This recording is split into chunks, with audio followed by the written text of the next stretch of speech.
What's good, everybody? Welcome to episode 15 of the No Pressure Podcast. I'm your co-host, Tej McCray. With me, as always, is my brother, Booby Lee. Hey, man, I want to start things off by just saying happy Father's Day to all the fathers out there, man. Booby, happy Father's Day to you. Happy Father's Day to my dad, Toriano Sr. We call him Tori. Yeah, man. Booby, you was finna say something? Go ahead. Happy Father's Day to you too, bro.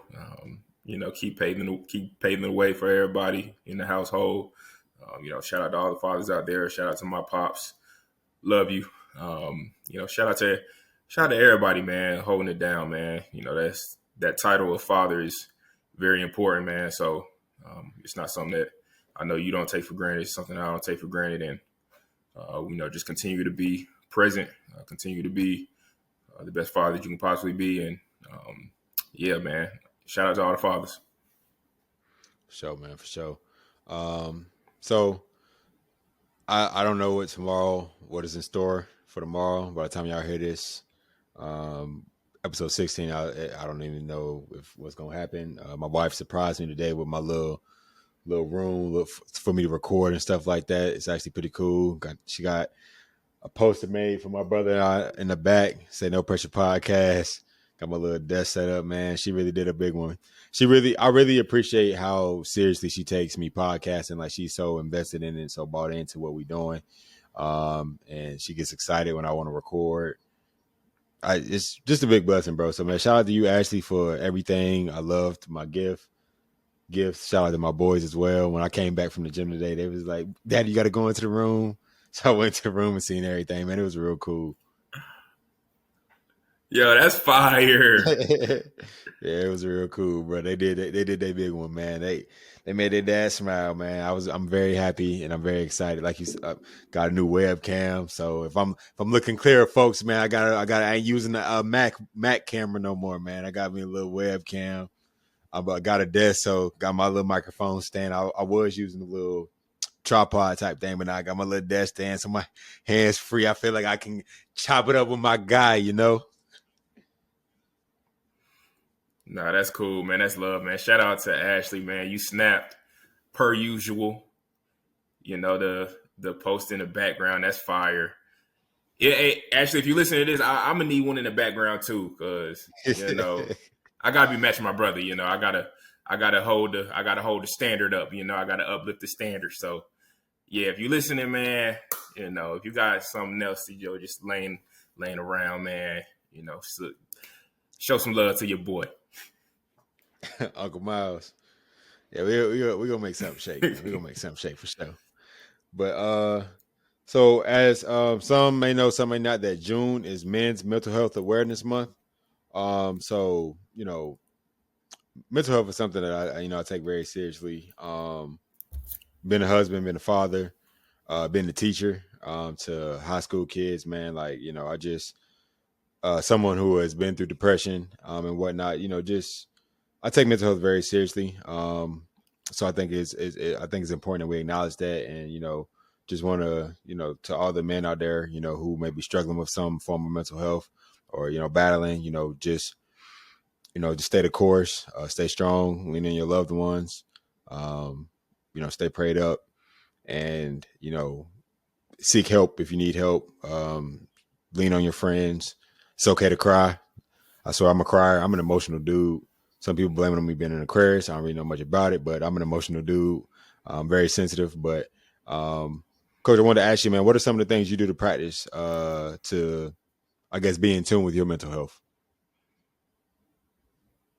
Yeah, man, that's a good question. When you told me about this topic that you wanted to discuss, it kind of made me look myself in the mirror just in terms of, what I do to address mental health issues or my mental health in general.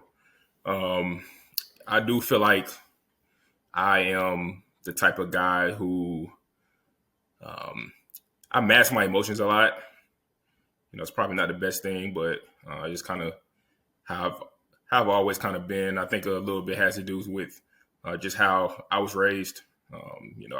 My father, he was the type of guy, and like I said, shout out to my pops, but Pop's just the type of guy, he not the type to cry, or I don't think I've ever seen my dad cry ever. You know, um, I think he kind of instilled in me to, try to be tough as you can. Don't show signs of weakness. Um, don't show any emotions in terms of, um, being sad or, things like that. And it's kind of stuck with me throughout my whole life, really. I've never really been the type to, like, I don't know, voice my emotions or, voice my feelings.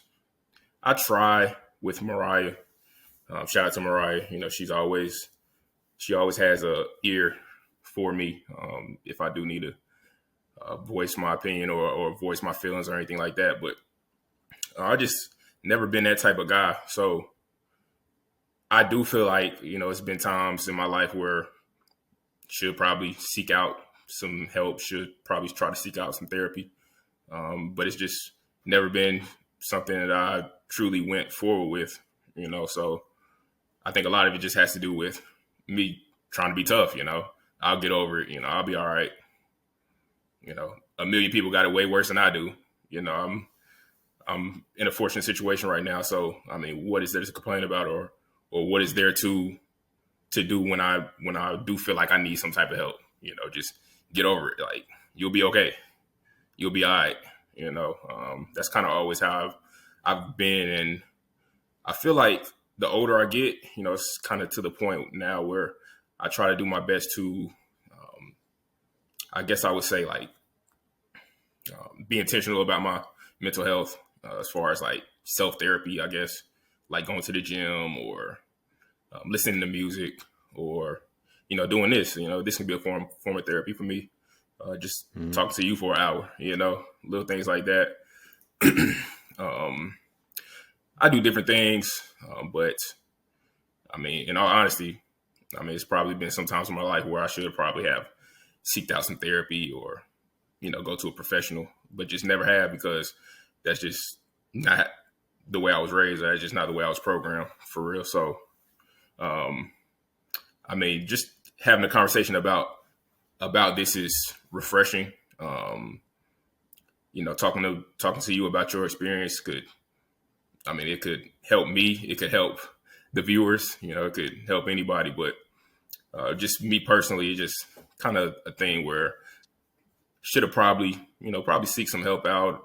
But a lot of times I'm just masking it for real, just because you'll get over it. That's just kind of always how I've been and kind of always how I've been raised pretty much. So kind of my thoughts about it. I mean, thank you for sharing that, bro.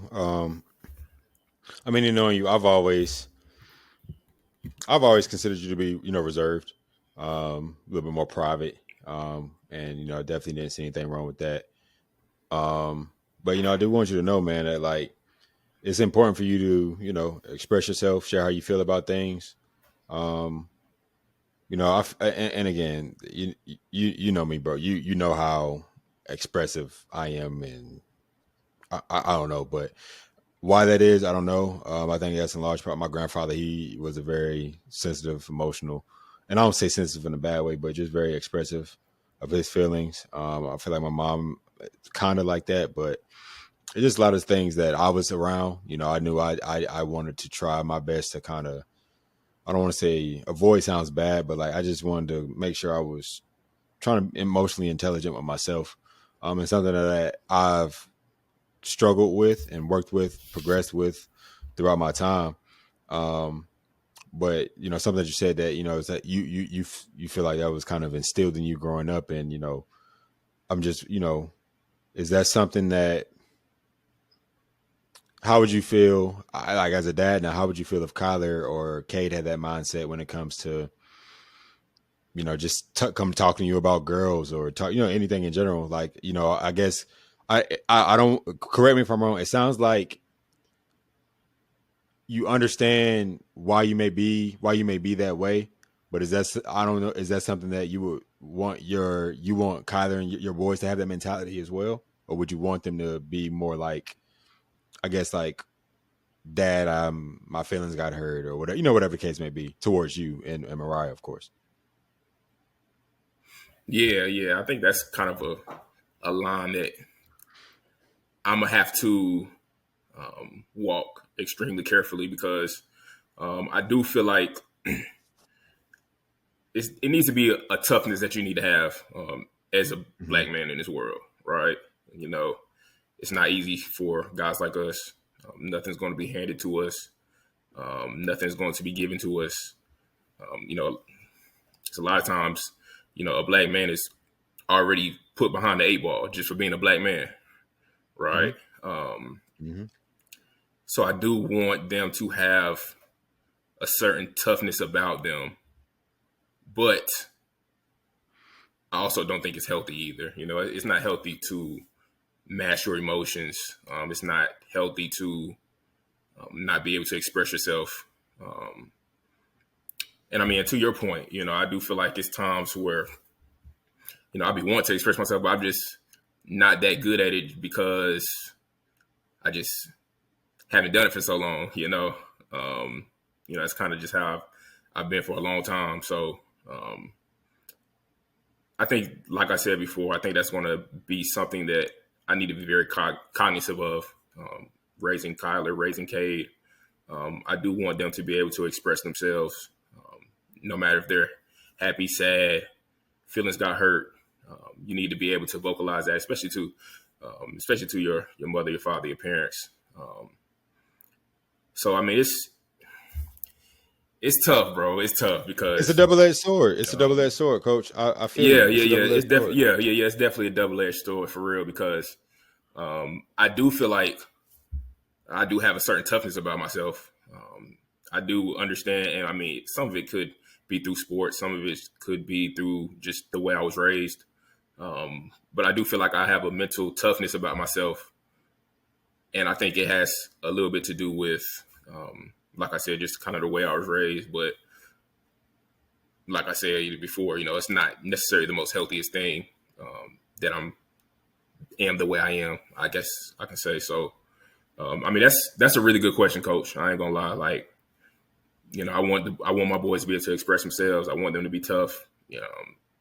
I want the best for them at the end of the day. So Of course. it's a line that I'm gonna have to cross, or it's a line that I'm gonna have to walk throughout the course of my fatherhood, or throughout the course of being a father and fatherhood and all that. But that's a really good question. It's actually something that I think about a lot. Some of my conversations that I had with Mariah and stuff like that. So yeah, man. Yeah, that can be tough. So, And I mean, what about you? I Let feel me everything. let me I, let me spin. I want to yeah. I want to ask you that. I want to ask you that because we both have our experiences. So, I mean, what's your thoughts? I mean, so like you said, I mean, I agree with everything you said. It's a fine line, man. Like you said, of course, like there has to be a level of toughness. But one thing that I feel like, just because you're tough, you can also, you have feelings as well, you have emotions as well. But there's that fine line. Like, do I want Cassius and Chosen whining and crying over every little thing, or because they don't get their way, or they want a juice, they can't get a juice right now, they start crying? Like, no, like it's all about expressing themselves, but understanding when to and how to. And they're multitude doing it in a positive or constructive way. Obviously, right now we're dealing with toddlers and babies, but they're probably just as emotional now as they're going to be in the future. Um, and one thing that, again, I know what I experienced growing up and like what I wanted to, at one point bring it to my marriage and bring it to my family is, I used to be like a, hey, let's fix it now kind of person. Um, we're mad or whatever, let's talk about it now. Whereas, Ashley, one thing that she taught me or instilled in me is that, like, everybody might not want to talk right in the moment. Um, and she understood that, yeah, I might not want to talk in the moment. However, there's something that needs to be talked about as opposed to being brushed under the rug. Um, so that's something that I know I'm going to have to practice, and I always practice with my kids because, like, I'm always like, if my kid is sad, like, I'm going to be like, man, what can I do? I'm just I don't want to see those I love like hurting. But I don't know. Cassius may be the type to be like, I don't want to talk about it right now, Dad, and I have to accept that, just like I had to accept that with Ashley. Um, though my intentions can be good, I can't judge my action based off my intentions, like how it's affecting Ashley, how it's affecting Cassius, how it's affecting Chosen. It's got to be a median. I feel like fatherhood is a compromise, a healthy compromise. Being a husband is a healthy compromise. Being married is a healthy compromise. Somebody always has to give up something. So yeah, I may want to fix it right now. Um, you know, Ash may want to brush it under the rug, but we're going to meet in the middle and eventually have a discussion about it and progress from it. Um, I mean, that's something that was an acquired skill through our time together in therapy. But again, I just think about with my kids, man. Like again, I know how I was as a kid. Like I don't want to talk about every little thing. Of course, as a parent, being the roles of switch now, I want to know everything about my kid. I want to know everything that they got going on, but I want that. I want to be sure to. It's one thing for me to want these things, but I think it's even more important for me to create that safe haven. Like I can come to my dad about anything. I want to talk to my dad about this. I'm not scared to talk to my dad about this. That's just so important for me, man. I just want my kids to be able to be comfortable coming with me with anything, no matter if they think it's gonna make me mad, happy, sad, make me cry. So those are things that I think about, man. And as Cassius is getting older, him being my firstborn, I can ask him what's wrong. Sometimes he may tell me, sometimes he won't. Sometimes it's nothing. It just depends. Like if he's crying right now and I know it's for nothing, I'll be like, Cash, what you crying for? He'll sniff whatever, be like, it's okay to cry, but tell me what you're crying for. Because if you're crying for nothing or because you couldn't get something, then that's not an okay reason to cry. You can be upset. Like you can be upset. You can go sit down, whatever, go, play with your toy, whatever. But what are we crying for? What are we screaming for? That's not a healthy way to express. So I'm trying to have those conversations with him at this age right now. But of course, he's a 2-year old. So, but having those conversations early, man. But like you alluded to, I think something I do for my mental health, man, was of course, uh, playing basketball. Like I said, this podcast I love doing, hanging out with my wife, hanging out with my kids. That's just therapy for me as well. Sometimes do want a little bit of me time. I think everybody isn't deserves that. But my me time, like I said, maybe going to the gym. And again, Ashley does a wonderful job, man, of making sure I'm able to go to the gym, play basketball. During the season, she's flexible with everything I have going on as it relates to coaching. That's my therapy as well. Um, yeah, bro. And, I'm a proud advocate of therapy. Therapy is something that helped me get through a tough time. Ash and I, losing our first child unexpectedly. It was a tough spot for us, but we were able to get through that through therapy, and we uncovered a lot about each other. Um, that was my first time ever going. I think it was around the age of 22. And to be where we're at now, I think not, one, our faith, but therapy to get us through a lot of the things that we went through during that hard time. So man, and again, bro, like I said, I think the best person to practice with in yours is Mariah. Man, with my job, bro, with teaching and coaching, I come home and Ashley's my diary because, like, again, I'm an open book. So, like, again, emotional. So days be long. It could be students. It could be admin. It could be bad practice. Like, I come home and I'm freaking. Ashley's getting an earful, but she's always willing to listen. She may have something to say back. She may not, but I can't hold nothing in. I just can't do it. So if I'm feeling some type of way, I just got to express myself, but I feel better about it as opposed to me holding that in because I just feel like if I got this bottled up with what I'm doing, teaching, coaching, being a parent, like that bottle can only contain so much before I explode. So let me go and talk about this, get it out. And like you said, like it's still me having your mindset of I'm gonna be fine, but I know I'm gonna be fine, but I still want to express and talk about it and express how that made me feel. I know I'm gonna be good, but I'm still talk about this real quick. So that way it's like a reset for me as I get ready for the next day. Nah, facts, and I mean, to your point with Ashley, I mean, Mariah's the same way for me. She definitely is pretty much a walking diary. I tell her anything I need to. I feel like I just need to do a better job of just being more expressive. And like I said, man, I mean, I don't know. It could be for whatever reason. Matter of fact, let me ask you this. Mm-hmm. It's kind of funny. Like I feel like a lot of people I've spoken with that tell me that they have gone to therapy. They say that, I mean, it's one of the best things that they ever did. Is one of the best things that ever happened to them. I feel so much better. I mean, some of the happiest, some of the brightest people I know have went to therapy. Um, I mean, what is it that is so like prominent about therapy um, to make somebody just, I'm not going to say happy, but I don't know. I just feel like I've never been to therapy, but I feel like a lot of people that I've talked to, a lot of people I've spoken with speak so highly of therapy. So why is that? Talking to, Um, Speaking to a guy who has never been to therapy. so first and foremost, bro, obviously I think it's about finding the right therapist. It's kind of like finding your person. I know you had girlfriends. I had girlfriends before we found Mariah. Before you found Mariah, before I found Ashley. So finding the right person that you just kind of feel comfortable. Like I said, I've always been open, so it really wasn't hard for me. But I definitely wanted to make sure that Ashley was comfortable. But I mean, really, just like it's kind of like you got that professional mediator, because I feel like for and like I said, this is just on some couples. So from an individual standpoint, I can't really speak on too much.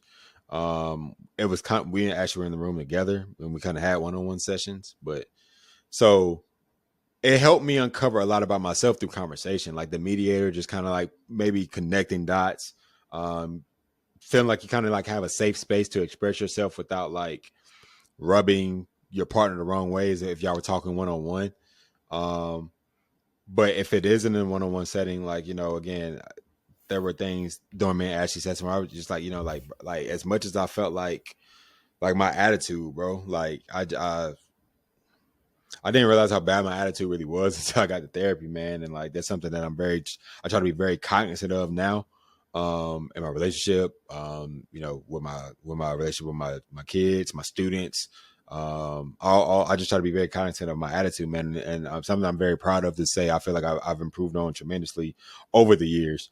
And like I said, this is me going to therapy at like 22 years old.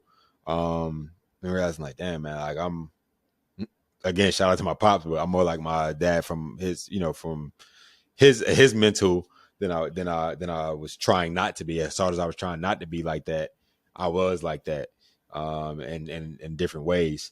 So I guess uncovering once you have those realizations, I would say the first couple of sessions are kind of like meet and greet, kind of just getting to know each other. But once you get in that comfort zone, it's just like I was looking forward to the conversation. Me and Ashley both were looking forward to going to therapy. And once we felt like we were at a point where we didn't need to go anymore, we didn't go anymore.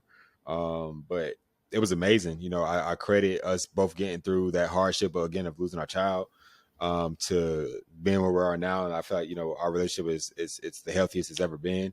We fall in love with each other more and more every single day. And having two boys now, we're blessed.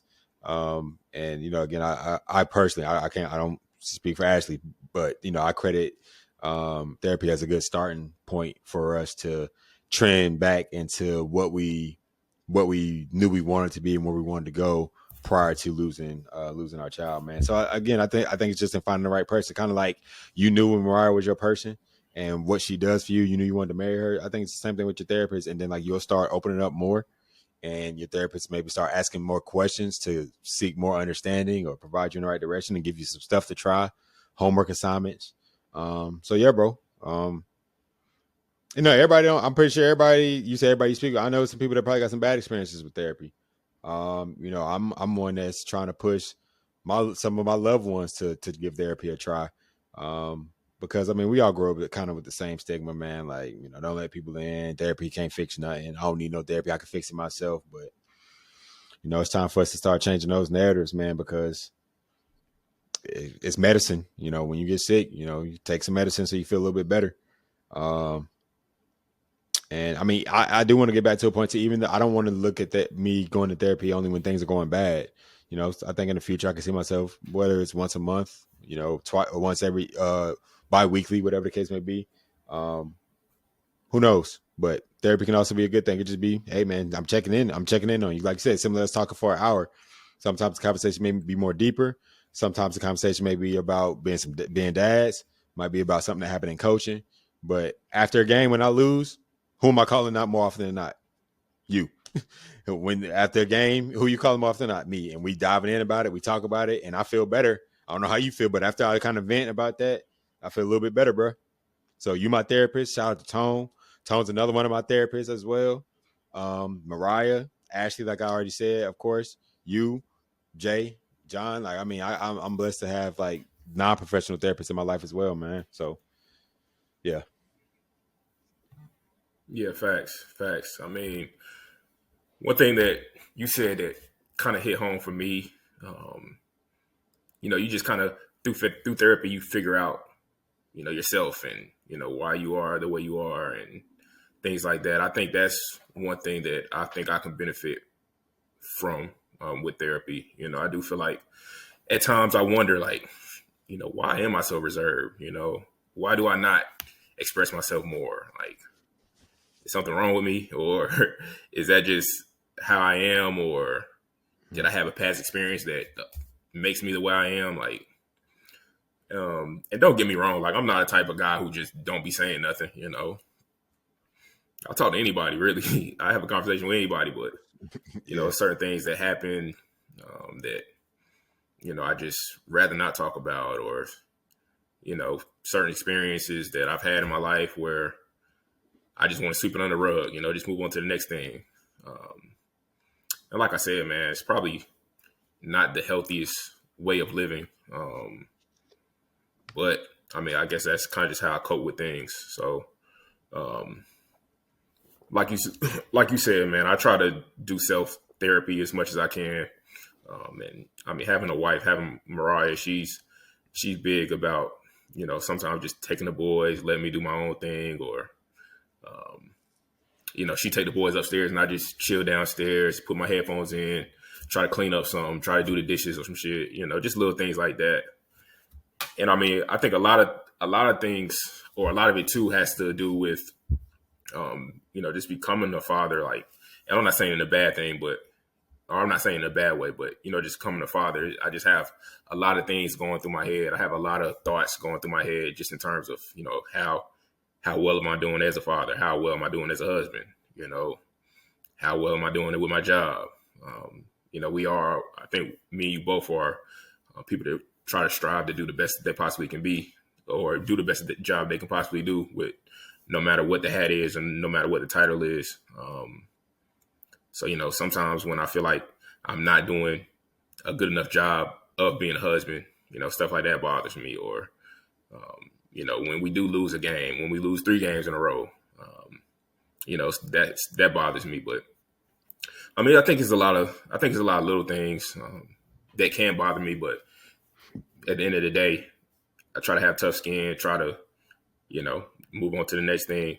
And I don't know, maybe I should seek out some therapy. I don't know, but You can I ask you a question, Coach? shout out. Yeah, yeah, yeah, for sure. So you said that sometimes you kind of question like am I being a good dad? Am I being a good husband?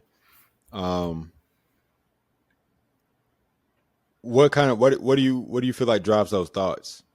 Um, because I mean this is just me speaking about my brother. Like I know you're a great husband. I know you're a great dad. I know Mariah feels like you're the greatest husband in the world, and I know them kids feel like you're the best dad in the world.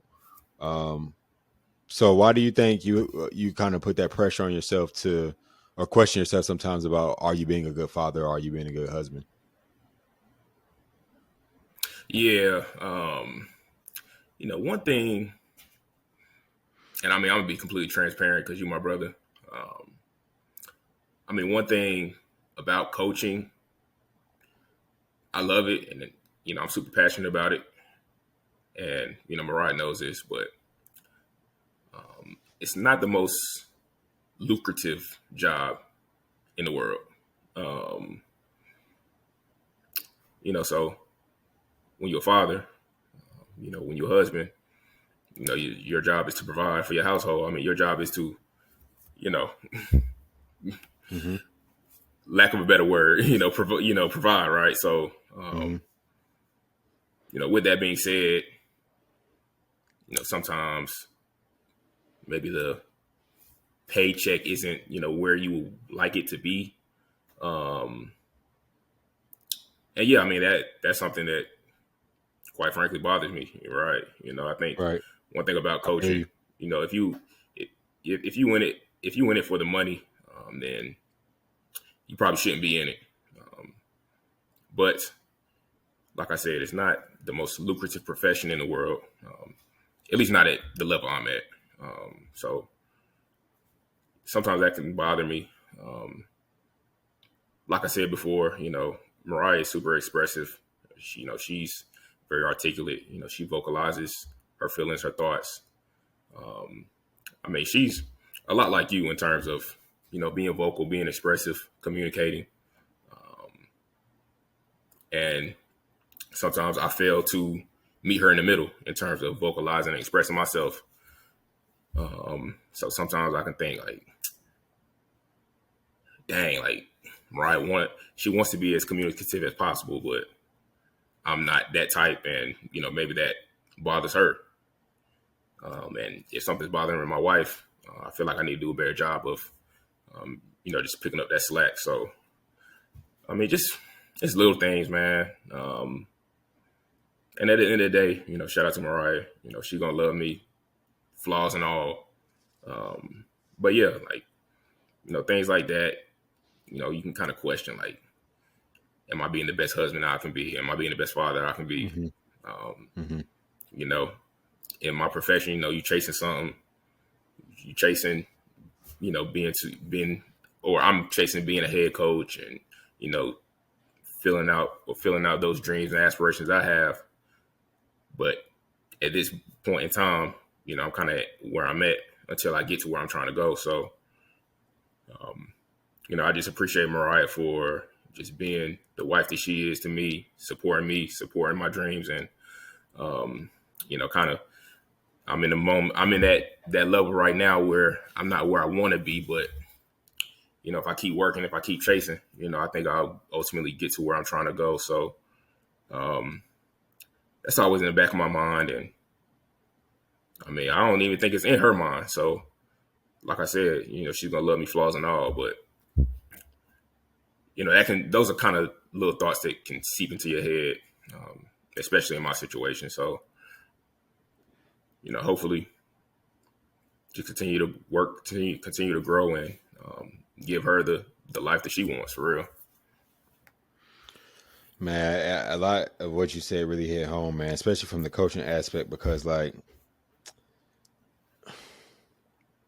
one thing that's always in the back of my mind during basketball season is the sacrifice that Ashley made. I mean, she worked just like I work, but she's coming home. Then she has to be a mom to two boys immediately. If we got late practice, I'm not getting home to 9:15, 9:30. If it's a game, I'm not getting home because, drive the bus. I'm not getting home to 10:30, 11. And I mean, I know she's tired. We got toddlers, so who knows what type of mood they're gonna be in, if they're gonna be very easygoing, if they're gonna be, express who knows. But, you know, it's a Monday through Friday. So it's like, like in the off season, I just try to be very intentional about like, I do a lot of like the cleaning around the house. I, cook during the off season a lot. Get up, make breakfast, man, because like I said, I just, again, she don't ever show it. She might not even be thinking how I be thinking. It could be, it's me in my own head thinking like I'm not doing enough, or I wish I could be doing more, especially during the season. But she just get it and so supportive. Um, but it's always in the back of my mind, like, damn, man, I shouldn't just be sitting here doing nothing. Maybe I need to get up and do something. Even when she could be like, it's okay, you could chill. It's okay. I understand. Like you had, I understand your days and whatnot, but she's in the back of my mind, man, because it's a long grind, man. Pretty much from August until May, it's like I'm in coaching mode. Um, and like when it's basketball, because with cross country, we're doing it's basketball season, it's like I'm even more into it because JV assistant, varsity head coach, 2 games a week, 3 games a week. days we ain't got games, we got practice. But she never complains. She's at every game, and like you said, I'm just so appreciative of that, man. But I gotta what I try to do is, and something that I learned from you is turning it off when I come home. Not really thinking about basketball, not really thinking about coaching, thinking about being a husband, thinking about being a father, um, and just being present in the moment when I have the opportunity to, because I do miss everybody a lot during the season, man. So I felt a lot of stuff that you said, bro. And I guess that's just that lack of a better word, pressure. Just because we want to perform. We want our loved ones to be happy. We want to do everything we can to make our loved ones happy. So if we feel like we fall short, we can probably beat ourselves up about it, and maybe we shouldn't put so much pressure on one another because, like you said, I mean, they don't say anything. I mean, but that's love sometimes too. Nah, facts, man. And I think a lot of times I'm in my head about certain stuff. So, I mean, I don't know. Maybe we need to have a deeper dive about this topic at a later point. But I don't know. Maybe therapy might help me. Um, but like I said, man, I'm just kind of. And I guess before we move on to another topic, I feel like Mm-hmm. black men in particular, like I'm not the only guy who like has the perspective that I do about therapy, and I don't have a negative perspective about therapy, but I think a lot of black men in particular are like, all right, I'll get over it, I'll be all right. Oh, that's a fact. A Yeah, lot of black men mask their emotion. Um, I mean, why is that? You think? Why do you think black men in particular, um, you know, mask I their feelings, their true that's feelings about certain stuff? based because you got to think your dad, my dad went through stuff that we probably couldn't think of. Their dads probably, what I'm saying, so on and so forth. Um, so it's acquired learning. Like you said, how you were raised. I don't want to use the word generational curse, but along those lines, like generational curses are real. Um, and a lot of times, we, whether we mean to or not, we instill a lot of the things that we were taught to our kids. Um, just just just because that's all we know.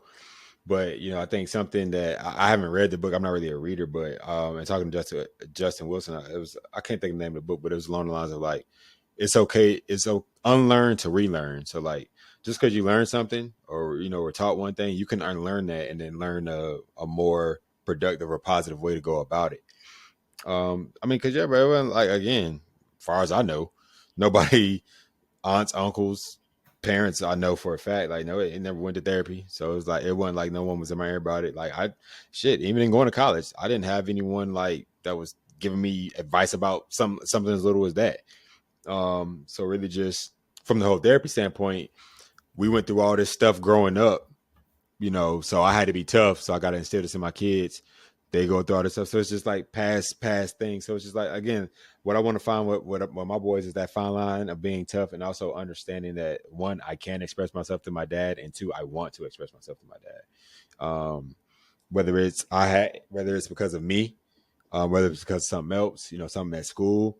Like one thing that, like, it's wild to me that I think about this all the time. Like, anytime me and my sister would come home from school, my mama always like, how was your day? And whether it was a good day or a bad day, I always said good. And she really never dived in. I mean, my grades are always smooth. Um, any trouble I got in was just like talking, laughing, what I'm saying? Like nothing detrimental, but grades are always taken care of. So my mom never really dived in. Um, but I knew I could go to my mom if I did have a bad day. I guess from my standpoint, I didn't want to be like a burden, because she had already done so much and sacrificed so much and working hard and everything. So I was, to your point, like, I can get through this, if it wasn't nothing major. But I don't want my kids to come home and tell me every day was good if it wasn't a good day. So it's like, I empathize with my mom now because that's what I did. I won't cash and chosen and be like, yeah, dad, I mean, today was bad, man. All right, well, if you want to talk about it, or whatever you need, I'm here. Because I understand that they may not want to talk about it, but just me knowing that they had a bad day, they may need a little bit of space. Cool, I'm gonna give my son that space that he need. And again, that's something I picked up from my wife. Like sometimes people just need a little bit of space. Um, so yeah, but that's something I think about too. Like I really don't want I want my kids to tell me when about their day because I genuinely care about their day. I want like to this day now when he's at his grandparents and I'm in the season I come home I ask guys how was your day, what'd you do, what you eat, like I just because that's my guy saying when Chosen gets to that point it's gonna be a lot of the same thing. So yeah, man. Yeah, it's funny you say that because Mariah used to tell me stories about how when she came home from school, like mom would ask how her day was, and she would just go on a tangent about how her day was, and then when I was in elementary school, my mom and dad asked how your day was. Oh, it was good. What you do? Kept moving. Nothing. Yeah, like what you learned today? Nothing. And and my pops, he used to always be like, if okay, if you going to school and you ain't learning nothing, what am I sending you to school for? That used to always be his rebuttal. But it's just Yeah. more it's just more so like me just kind of like just masking my emotions, like, or not masking my emotions, but not just being like super expressive. I just never really been my thing, and I do want to work on that. I do want to get better at that. Um, so yeah, like I said, maybe I might need to seek out some therapy. Maybe. I mean, maybe. You ever thought about journaling? um, no, not really, not really. I can see you maybe journaling, bro. Like, I I mean, don't it ain't know. got to be I no ain't everyday thing. maybe I don't know. Maybe I should get into it. But yeah, man, just different ways. At the end of the day, like you said earlier, guys, if you feel like you're going through something, don't hesitate to reach out to somebody. Don't hesitate to reach out to a loved one. Don't be hesitant to reach out to a friend. Um, mental health is important. I feel like we are guys who care about people, and ultimately, if you're having any issues or you need to talk to somebody, definitely make sure you seek out some type of help. Um, and yeah, we just wanted to acknowledge male mental health, or male mental health month for the month of June. So yeah. For sure. And like I said, Coach, definitely appreciate you sharing, man. And thank you for listening to what I had to say as well. But let's go ahead and segue to the finals, man. Since we last talked, we had an interesting game 3 and an interesting game 4. Going back to Oklahoma City for game 5.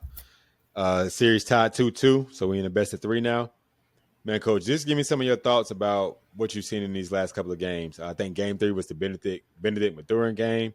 Game 4 was the last 5 minutes that SGA took over. But give me your thoughts about. You can go anywhere you want with it. You don't got to dive into each wherever you want to go with these last 2 games that took place in Indiana. Man, these past 2 games, I have came up with the conclusion that Tyrese Haliburton is not a superstar. I said it once, I'll say it twice, I'll say it again. He is Okay. not a superstar. Stop saying, I don't want nobody to say he's entering that superstar stratosphere, because he's not. Let me ask you a He question. is putting up. What Go makes ahead. someone a superstar? What makes someone a superstar and Miles Leather's perspective for the viewers? Like, what is a superstar to you? I mean, first you got to have a resume, which he doesn't. All right. Secondly, um, you gotta. I mean, you gotta rise to the occasion. I feel like LeBron, Steph, Luca, Joker. These guys rise to the occasion. I still remember Giannis. I've considered Giannis a superstar. When they won the championship, they closeout game, he had like 51, 8-8. Like Yeah. absurd stat line, bro. Like, Yeah. I mean, in these situations, you got to rise to the occasion. You can't put up pedestrian numbers. You can't put up average numbers. Um, these past couple games, Tyrese has been relatively average. And I mean, I know he's still getting, double doubles, flirting with triple doubles. But I mean, these performances aren't going to get it done. Luckily, game 3, Benedict Mathurin had a hell of a game, but that wasn't the Tyrese Haliburton show. That was Benedict Mathurin coming up big Hold on. last I game, think game Tyrese 4. almost had a triple double, bro. I think he had 22, 8 I and mean, 9 or something along those that's lines. what he gonna do. He gonna flirt. He gonna flirt with a triple double just because of his usage. And I know that sounds like hate. I know it sounds like hate, but he I'm has about the to say, ball in but his because hands did you feel a like lot of the as a time. fan of Jason Kidd, you was a fan of Jason Kidd? Was Jason Kidd a superstar? I'm asking, genuinely asking, because was he a superstar? That's tough. I That's don't know. kind I of wouldn't tough. say he was a superstar. Okay, I wouldn't okay, say he was okay. a superstar, but I loved his game. I loved how much I loved his passing ability. I mean, he was a guy who Was had a high Steve usage Nash a rate, and I superstar? mean, I feel like he was a superstar. I know people gonna hate me for saying that, but I feel like he But was I'm just trying to seek to back-to-back understand how is Steve. MVPs. Okay, I was just about to say, is that because he got the back-to-back MVPs? Because you said resume matters. He has the MVP, and I mean he got 2 of them. Steve Nash has 2 MVPs, but Steve Nash, Yeah, yeah, wasn't yeah. I really the type to think play with to a triple me, double to me, he a superstar. To me, Steve Nash was a superstar. because of the MVPs. Like, is that And it? I That's all you just needed. loved his game. I mean, that's big. Back to back MVPs. That's huge. I feel like that puts you in that realm. Okay, Um, all right. Go ahead, continue. I know it sounds crazy. I know a lot of people do not like Steve Nash. I know a lot of people feel like he took away one of Kobe's MVPs. But I mean, back to back MVP. That's superstar status to me. But I mean, just circling back to Tyrese, like, he always has the ball in his hands. He's the engine of the team. He's making all the decisions. He's making a lot of plays. But I mean, at the same time, it's like, I mean, you're going to have stats when you're the man on the team. When you have a high usage rate, your stats are always going to look relatively good.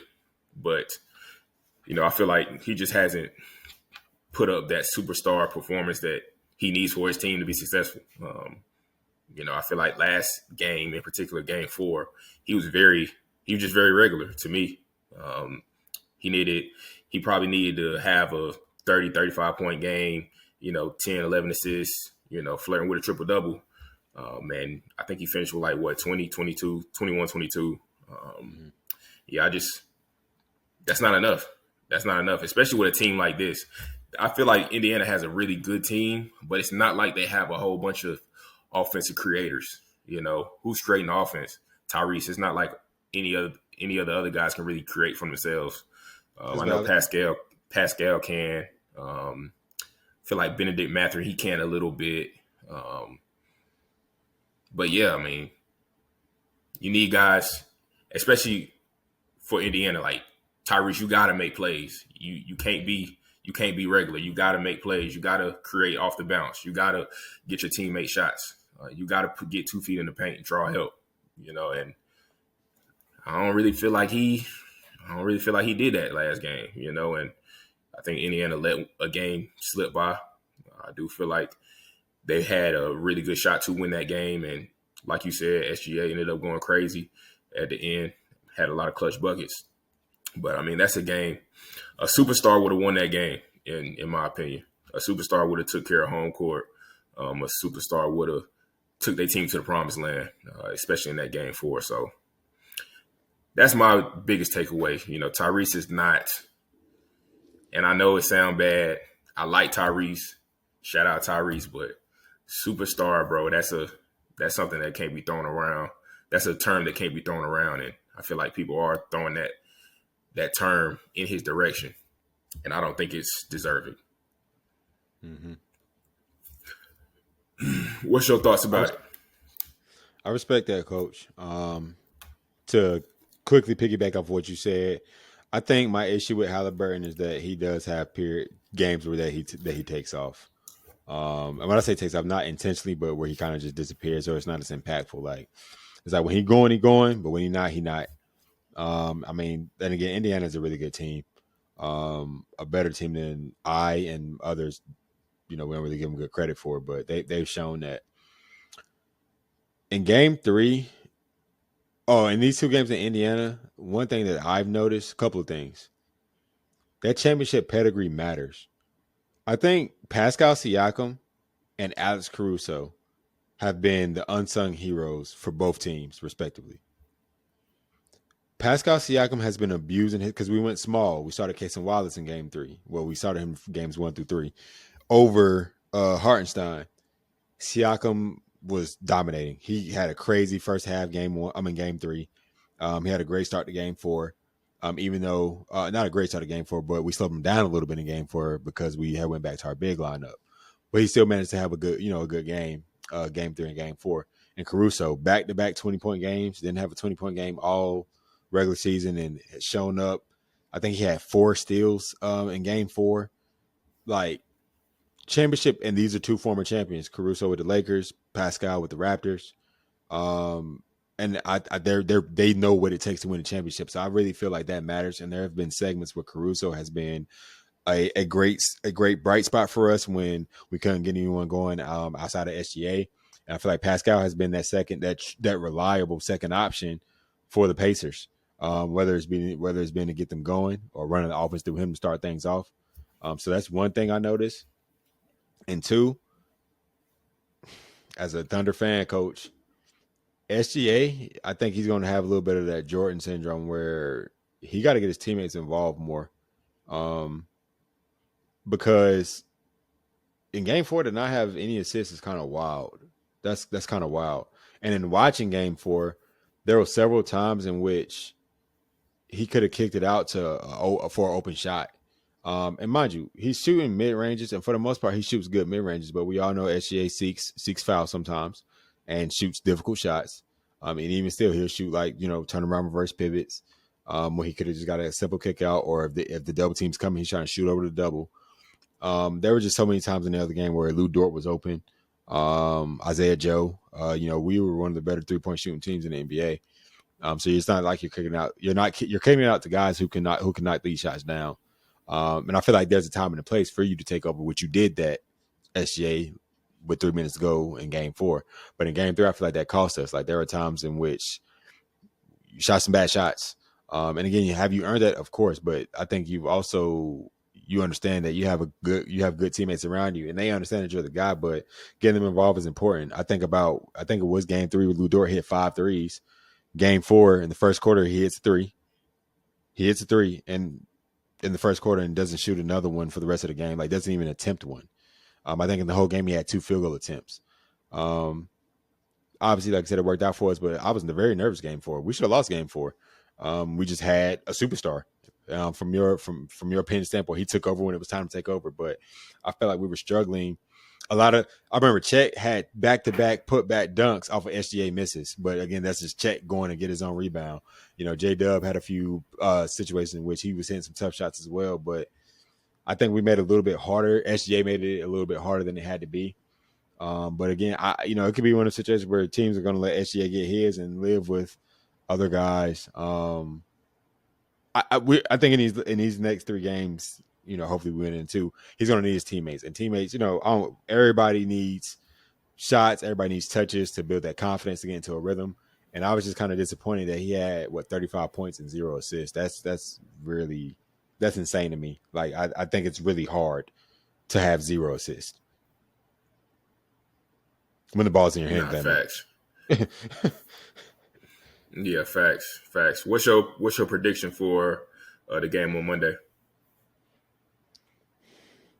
I don't see us losing at home again.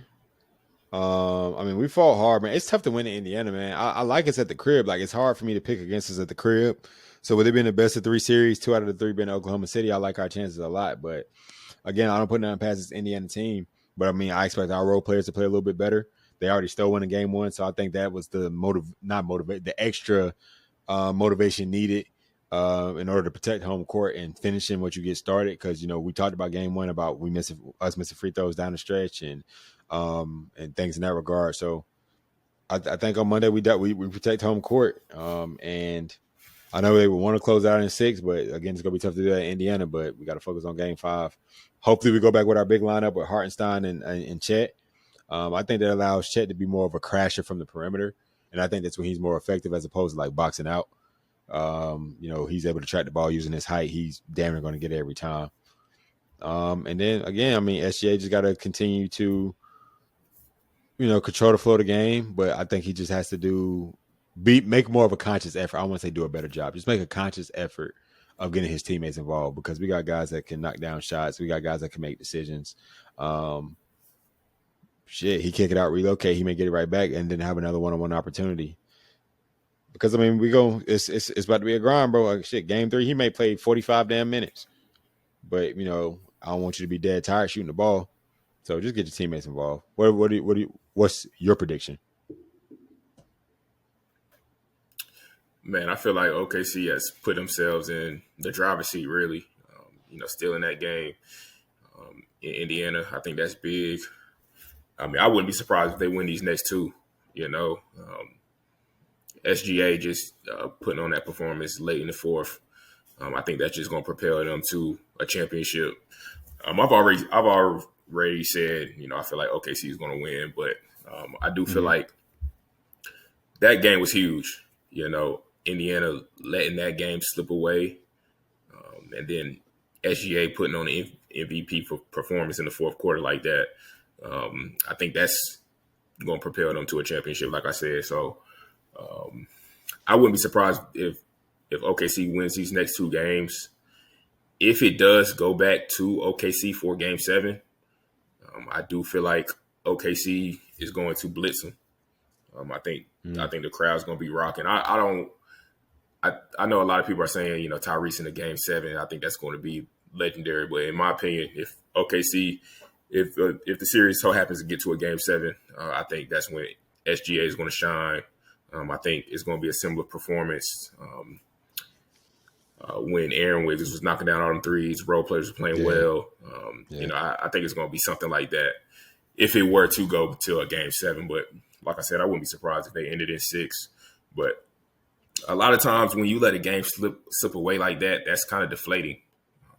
So, I mean, we'll see. I want it to go 7 games. Obviously, I want it to go as long as possible because once the NBA Finals is over, we got a long break from basketball. So, if it did go to a Game 7, I would love it. But I think OKC is in a driver's seat. And yeah, man, I think SGA is about to shine. He's an MVP for a reason, and OKC has been the best team in the NBA for a reason as well. So that's kind of my thoughts. And yeah, man, I did want to ask you this.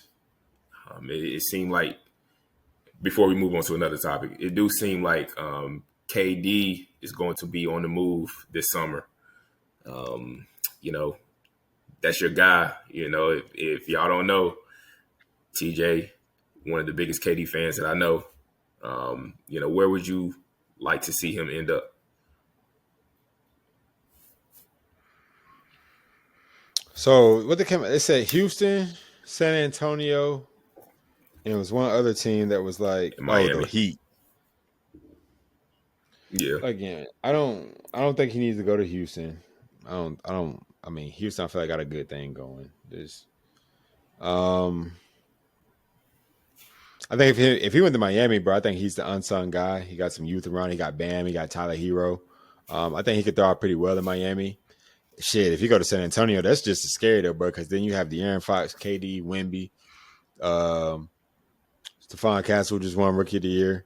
So I mean, I like the Spurs and I like the Heat, man. I just really hope my boy get into a situation in which he can thrive again. What I mean by that, like win. Like I want to see KD in the playoffs. Like the world wants to see KD in the playoffs. We just think about him almost gaming the Bucks. You know what I'm saying? His foot on the line, like, and that Bucks went on to win a championship that year.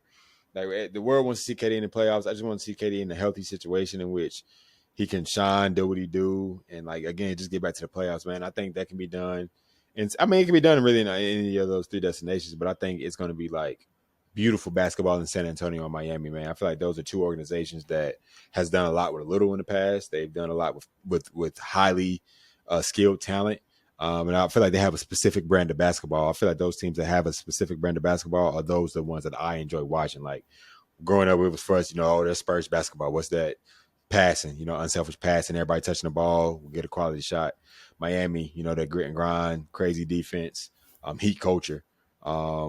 Then the Warriors, the Warriors are for us were the modern day Spurs, where everybody's getting touches, getting quality looks. So again, when teams play that certain brand of basketball, I think that's what I enjoy watching the most. So I feel like KD, two out of those three organizations have a brand of basketball. So I do think he'll get back to the playoffs, and I think he can give us another good 3 to 5 if he chooses to. Yeah, I agree with you, bro. I would love to see him probably in San Antonio over the Heat. I think he can be really good with the Heat too, but I mean San Antonio in particular, like I think they'll play a really exciting brand of basketball. I would love to see pause. I would love to see the length that the Spurs will have, putting out Wemby, putting out KD, having a speed demon like De'Aaron Fox. I mean, that's going to be really exciting to watch. Crazy. So, yeah, I'm kind of in the same boat as you, man. I would love to see him in that situation with San Antonio and see him in the playoffs and, see him being that guy in the playoffs again, man, because KD in the playoffs is something special for sure. Mm-hmm. Yeah, man. Boy, I swear, bro, he got to get back there, coach. Was there anything else, coach, that you wanted to cover? Nah, man, I think I'm good, man. I think we good. I think this was a dope episode, man. Yeah. Definitely shout out to everybody who was listening. Shout out to everybody who was tapped in. Make sure you like, comment, subscribe, share, all that good stuff, man. This was a dope episode, man. I think we both were on the vulnerable side, so I'm hoping anybody who's watching, if you need to express yourself, if you need to seek out help from a mental health standpoint, make sure you do that. But comment, let us know anything that you recommend, or let us know anything that you feel like we should do. And yeah, like as always, man, definitely love y'all. Definitely appreciate y'all. Love y'all. That's a wrap for episode 15. Again, 15 episodes in is crazy, man. Shout out to y'all for always tapping in with us. Like Coach said, man, like mental health matters. Take care of your mental health, male and female. And like you said, bro, I enjoyed this episode too, and we hope y'all do as well. Until next time.